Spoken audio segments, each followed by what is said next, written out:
ഇന്ന് നമ്മൾ ഉണ്ടാക്കുന്ന നല്ല ടേസ്റ്റിയായ ചെമ്മീൻ റോസ്റ്റാണ്. ഇതിനായിട്ട് നമ്മൾ ചെമ്മീൻ നല്ല വൃത്തിയാക്കി എടുത്ത് കുറച്ച് ഉപ്പും വിനാഗിരി ഒഴിച്ച് നല്ല വൃത്തിയായി കഴുകിയെടുത്ത് വെക്കണം.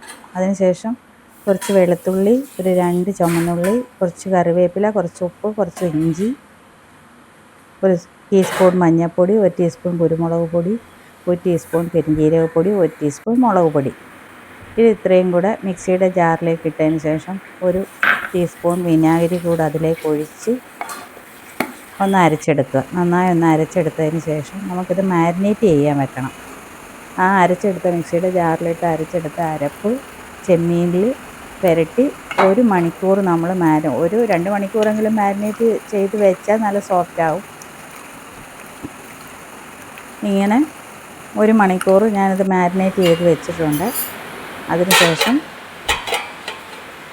കുറച്ച് ചുവന്നുള്ളി അരിഞ്ഞെടുക്കണം, കറിവേപ്പില, ഇഞ്ചി ചതച്ചത്, വെളുത്തുള്ളി ചതച്ചത്, 1 തക്കാളി അരിഞ്ഞെടുത്തത്.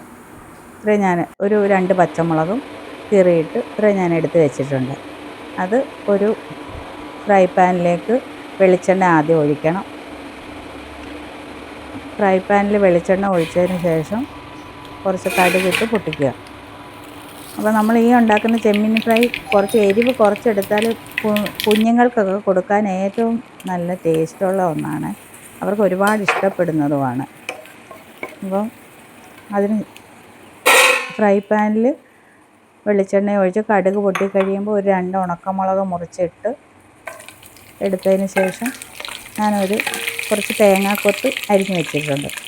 അപ്പം തേങ്ങാക്കൊത്ത് അതിലേക്കിട്ട് ഒന്ന് വഴറ്റി ഒന്ന് മൂത്ത് വന്ന് കഴിയുമ്പോഴത്തേക്കിന് നമ്മൾ പിന്നെ ഇടേണ്ടത് കുറച്ച് ഉപ്പ് കൂടി ഇടണം, ആ തേങ്ങാക്കൊത്തിലൊന്ന് പിടിക്കാൻ വേണ്ടിയിട്ട്. അതിനുശേഷം ഞാൻ ചുവന്നുള്ളി അതിലേക്ക് ഇട്ടിട്ടുണ്ട്. പക്ഷേ എനിക്ക് ചുവന്നുള്ളി അല്ലായിരുന്നു ആദ്യം ഇഞ്ചി വെളുത്തുള്ളി ചതച്ചതായിരുന്നു ഇടേണ്ടത്. പക്ഷേ ഞാൻ ഇട്ടപ്പോൾ തെറ്റിപ്പോയി.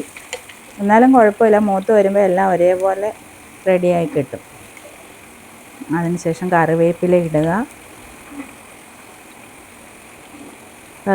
ഇടുക, ഇഞ്ചി ചതച്ചത് ഇട്ടൊന്ന് വഴറ്റിയതിന് ശേഷം വെളുത്തുള്ളി കൂടെ അതിലേക്ക് ഇടണം.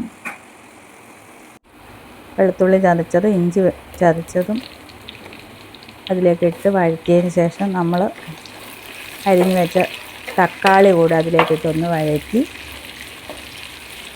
നന്നായി ഒന്ന് വഴറ്റി ഒന്ന് റെഡിയായി വന്നു കഴിയുമ്പോഴത്തേക്കിന് നമ്മുടെ ചെമ്മീൻ മാരിനേറ്റ് ചെയ്ത് വെച്ചത് ഇതിലേക്കിട്ട് എല്ലാം കൂടെ ഒന്ന് ഇളക്കി യോജിപ്പിച്ചതിന് ശേഷം ലേശം അരപ്പിൽ ലേശം വെള്ളം ഒഴിച്ച് അതുകൂടെ ഒഴിച്ച് അടച്ച് വെച്ച് നന്നായിട്ട് വേവിക്കണം.